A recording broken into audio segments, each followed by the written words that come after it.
Welcome to my Scrappin' Space. I'm Joni Martin. I'm an independent Stampin' Up demonstrator located in Southwest Wisconsin. And today I'm going to share a little bit about the products I use to make this card, the amazing hybrid folder that makes this heart, and how to cut paper from this design that will work for your card. Let's get my face out of the way and let's make a card. First, we're going to talk about the products that I used, and then I'll show you how I made the card. So right now, when I'm making this video, it's Celebration. And from January 4th to February 29th, you can choose a free product with a certain amount of purchase from Stampin' Up. So reach out to your Stampin' Up demonstrator. If you don't have one, reach out to me and I'll get you the catalog and the Celebration flyer. I'm using right now the paper pack on page 9. It's called Most Adored. Let's take a second and look at that paper pack. One side is foiled. This one has pretty little flowers on it. I'm going to call, for lack of a better word, a gold marbling effect. If you don't know me very well, you don't know that I love anything plaid. Here's a gold plaid of some degree. Some more gold hearts. Are you already thinking of all the things you can do with this paper? Wedding, celebration, graduation. What would we call this? Maybe paint strokes. This is the one we're going to use, which you may look at this and think, why does she think that's perfect for a card front? I'll show you how to cut it to make it perfect for a card front. And then on the back are papers without the gold metallic, which also are really suitable for a lot of cards. This is Flirty Flamingo, that color in the Stampin' Up world. And again, more of a marble. Look at this plaid, another plaid. Beautiful. You can use it for so many things. Certainly valentines, but lots of other things. Here are some hearts on a Flirty Flamingo background. Here are more hearts, and they almost have a texture to them. It's a great paper. And look at that, more hearts, again a Flirty Flamingo, and this beautiful plaid, which happens to be on the back of the paper we love for this card. Sometimes it's hard, you have to choose which side you're going to use. So when you have a paper like this, and the pattern is really strong on one side, let's call this top and bottom. So the pattern's really strong top and bottom. We can make that work for us by cutting it to size. So this has a mat on it, meaning that solid color part behind your print. Most mats are 4 by 5 1/4, and all the measurements you need you can find linked below this video. So if this is 4 by 5 1/4, you're going to think, how much of that mat do I want to show? I just like a little bit of mat showing. See how narrow that is? So I go down 1/8, which means I cut this 3 7/8 by 5 1/8. Now, if you're like my friend and you don't like to cut 1/8, go down 1/4. You'll just see a little bit more of your mat. And then you would cut your card front 3 3/4 by 5, which might be an easier cut. Okay, let's cut our card front. So I'm going to cut it this way. This will be the bottom where I have most of it. So when I'm cutting paper, any paper cutter, but especially on the Stampin' Up one, this is a nice, any paper should have a lip up here, a paper cutter. I'm going to push against that lip, and then I'm going to find my number. Here's 5. 5 1/8. When you're a ruler that measures in 16th is 2 marks past. So 5 1/8. One hand is holding my paper. The other hand is pushing the blade. And by pushing towards this lip, then you're making sure your paper doesn't move while you cut it. So there we go. First cut. Now I'm going to make this 3 7/8. So I find the 4 and go back 1/8, but however you want to find it. And then I'm holding it tight against the lip again, and I'm going to cut. And I can get, from a 12 by 12 sheet, I can get 6 of these card fronts. Let's look at the other pieces of our card. We have a real red card base. But the nice thing is, when you are using a gold like this and a black, you could put that on any color. You could do it on a dark purple. You could do it on a bright pink. You could put it back on a white card base or a gold, whatever works for you for the card. So we have a card base. I chose real red. We have a black mat, 4 by 5 1/4. And this one you just saw me cut one, 3 7/8 by 5 1/8. Now, Let's talk about these little gems. I'm going to move some pieces out of our way. These were both, I cut both of these using, this is a pair. It comes together as a hybrid, meaning it cuts and embosses. And it's in the annual catalog. And it's on page 18, and it's called Adoring Hearts Hybrid Embossing Folder. And when it's a hybrid embossing folder, it means you can cut and emboss at the same time. I'm going to show you how to do that. But also included in here is this fun little, let's call it a banner piece. It has a coordinating stamp set that you can stamp something with it, but I'm using it just as a different kind of backdrop. Let's talk about this though, because this is amazing. So I'm going to pull from here just this outer piece. And when you have a brand new set of dies and they're sticky to the paper, this is really sticky. I don't want to pull the die because if it's tiny, you know, there's like these little skinny ones might bend.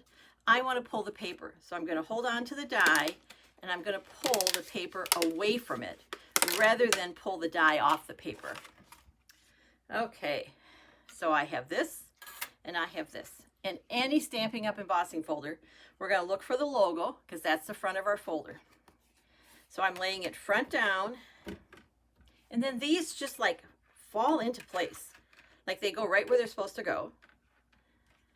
I'm going to do gold, and you're going to put the front of your paper down. And then I'm going to close it up.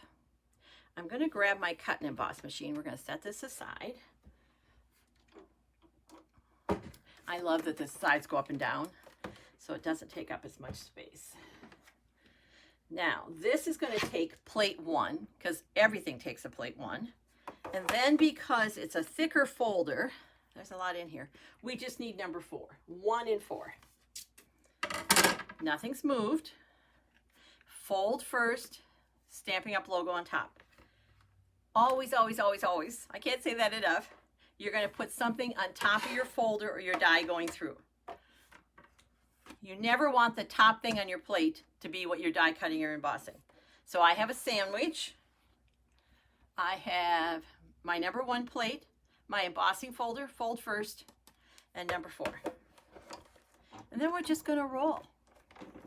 And that's all there is to it. And if your machine is not rolling as easy as mine, stop. If it's really fighting you, that means your plates are wrong and you want to stop and look at what you're doing. I'm stopping because we're in kind of a tight space here and I don't want it to hit my camera stand. So I'm going to back up carefully.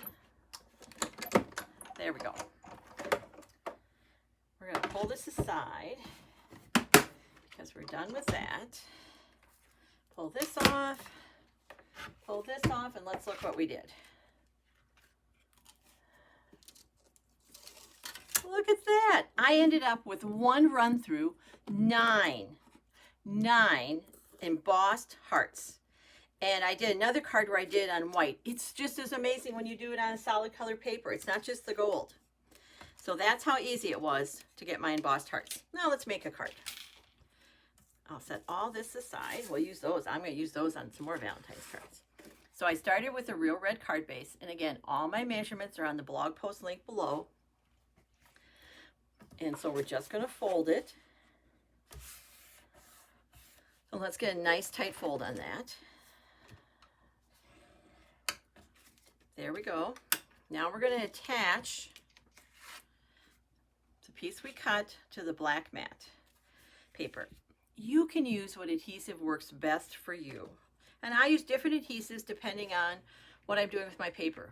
But I'm really a fan of the multi-purpose glue because it gives me a second to move things around. It's a really tight adhesive, but you have a second before it catches. And what that does for me is it lets me, when I have such a tiny area of matte, you know, so little showing, that I can kind of get it where I want it to be. So there's that. Look at those gold hearts pop against that black matte. And how easy was that? I mean, the paper's doing all the work, which I'm a big, see, I'm kind of moving it to get it there. Okay. Then we have our gold heart. And you could just plop it anywhere. But I think adding the black, 1, connects to the matte, and 2, gives us a little distance. So it kind of, I don't know, I just think it pops out better. So here's how I attached mine. I went back to that liquid glue, and just in the center of this, I put it, like I was a little more generous than I needed to be there. Then, there we go, like that. Now, I want to, as we say, pop it up, and that means I'm going to grab some dimensionals. Can you see they're like little pieces of foam that are sticky on each side? So I'm going to turn this over. And when I have two pieces attached, the other thing dimensionals do is they make sure they're going to stay together. So I'm going to put my dimensional so I catch both pieces, the gold heart and the black banner piece. That's going to go there. Whoa, flying hearts. There we go. And I'm usually pretty generous with dimensionals, but however it works for you. Now I'm going to peel the back off the dimensional so it's sticky. And for me, you may have already noticed, sometimes my hands don't do what I want them to do. And this is just easier for me to catch it.